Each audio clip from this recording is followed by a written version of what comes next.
Hi hello friends, welcome to Vamsi tech trends channel. ఇవాళ ఈ వీడియోలో మీకు కెమెరా ఆటోమేటిక్గా క్లిక్ అయ్యేలాగా మీకు చూపిపోతున్నాను. సో మనం ప్రతిసారి ఎప్పుడు కెమెరా ఓపెన్ చేసినా కెమెరా బటన్ మీద క్లిక్ చేసి మరీ మనం ఫోటో తీసుకుంటాం కదా. సో ఇప్పుడు చూడండి, ఇక్కడ నేను కెమెరా ఓపెన్ చేశాను. ఇక్కడ ఫోటో కింద కెమెరా బటన్ రౌండ్ షేప్లో ఉంది కదా. సో ఆ రౌండ్ షేప్ ఉన్న బటన్ మీద క్లిక్ చేస్తే పిక్చర్ అనేది క్లిక్ అయింది ఇప్పుడు నాకు. సో అది క్లిక్ చేయకుండానే మనం పిక్చర్ ఎలా తీసుకోవాలో మీకు ఈ వీడియోలో చూపిస్తాను. సో ఇప్పుడు చూడండి, నేను కెమెరా మీద బటన్ మీద క్లిక్ చేశాక ఇలా వచ్చింది నాకు ఇమేజ్. సో ఇదే ఇమేజ్ నేను క్లిక్ చేయకుండా ఎలా ఆటోమేటిక్గా క్లిక్ అవుతుందో చూడండి. వాయిస్ కంట్రోల్ ద్వారా నేను అది క్లిక్ చేస్తాను అన్నమాట. మనం ఎప్పుడైనా సెల్ఫీ తీసేటప్పుడు కెమెరా వాల్యూ బటన్ మీద క్లిక్ చేయడానికి ఇబ్బంది పడుతూ ఉంటాం కదా. సో ఇప్పుడు నేను సింపుల్గా ఎలా చేయాలో మీకు చూపిస్తాను. ఫస్ట్ ఏం లేదండి, సెట్టింగ్స్ ఆప్షన్ ఉంది కదా, సెట్టింగ్స్ ఆప్షన్ ఓపెన్ చేయండి. సెట్టింగ్స్ ఆప్షన్ ఓపెన్ చేసిన తర్వాత కొంచెం స్క్రోల్ చేయండి. బాటమ్ స్క్రోల్ చేస్తే యాక్సెసిబిలిటీ అనే ఆప్షన్ కనిపిస్తుంది కదా ఇక్కడ.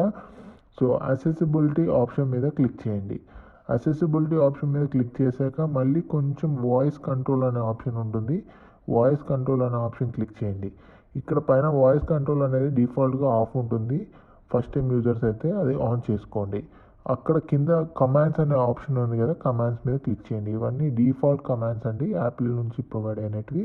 మనం క్రియేట్ న్యూ కమాండ్ అని క్లిక్ చేసి కొత్త కమాండ్ క్రియేట్ చేసుకున్నాము. ఇక్కడ చూడండి, ఎంటర్ ది స్పీకబుల్ ఫేస్ అని ఉంది. అంటే మనం ఏది మాట్లాడదామో దాని పేరు అక్కడ ఇవ్వండి అని ఉంది. మనం సింపుల్గా క్లిక్ అనే ఆప్షన్ క్లిక్ అని టైప్ చేసుకున్నాము. క్లిక్ అనే వాయిస్ కంట్రోల్ ద్వారా మనం కెమెరా పిక్చర్ క్లిక్ చేద్దాం అనమాట. కింద యాక్షన్ అనే ఆప్షన్ ఉంది కదా, దాని మీద క్లిక్ చేయండి. ఇక్కడ రన్ కస్టమ్ గెస్చర్ మీద క్లిక్ చేయండి. ఇక్కడ న్యూ గెస్చర్ అనే ఓపెన్ అవుతుంది. నాకు ఆ సర్కిల్ ఎక్కడైతే ఉండిందో, కెమెరా బటన్ సర్కిల్ ఎక్కడైతే ఉందో అక్కడే సేమ్ అదే ప్లేస్లో ఇప్పుడు నేను ఇంకొక మార్క్ పెట్టాను. అక్కడ ఆ మార్క్ కరెక్ట్ ఎగ్జాక్ట్గా పెట్టాలండి. రాంగ్ అటు ఇటు వేరే పొజిషన్లో పెడితే మీకు కెమెరా పిక్చర్ క్లిక్ అవ్వదన్నమాట. సో ఇది ఏమవుతుంది అంటే, ఇలా పెట్టిన తర్వాత ఆటోమేటిక్గా ఈ గెస్చర్ అనేది ఆ కెమెరా బటన్ మీద క్లిక్ అయిపోతుంది అనమాట. మీరు ఎప్పుడైతే క్లిక్ అని ఒక చిన్న పదం వాడతారో అప్పుడు ఆటోమేటిక్గా ఆ బటన్ మీద ఈ గెస్చర్ క్లిక్ అయ్యి మీ కెమెరా పిక్చర్ వస్తుంది. సో అందుకే కరెక్ట్ పొజిషన్ మీద క్లిక్ చేయండి. అటు ఇటుగా క్లిక్ చేస్తే అది వేరే చోట క్లిక్ అయితే మీకు మరి కెమెరా పిక్చర్ క్లిక్ అవ్వదు. సో ఆ గెస్చర్ మీద క్లిక్ చేసిన తర్వాత ఇక్కడ ఒక స్లైడర్ మూవ్ అవుతూ ఉంది కదా. సో ఆ స్లైడర్ ఫుల్ కంప్లీట్ అయిపోయేంత వరకు మీరు వెయిట్ చేయండి. మిడిల్లో మీరు బ్యాక్ కానీ స్టాప్ కానీ నొక్కారంటే అది మొత్తం ప్రాసెస్ అవ్వదన్నమాట. అప్పుడు మీకు కెమెరా పిక్చర్ అనేది రాదు. సో ఇప్పుడు చూడండి, నాది ఆల్మోస్ట్ కంప్లీట్ అయిపోయింది.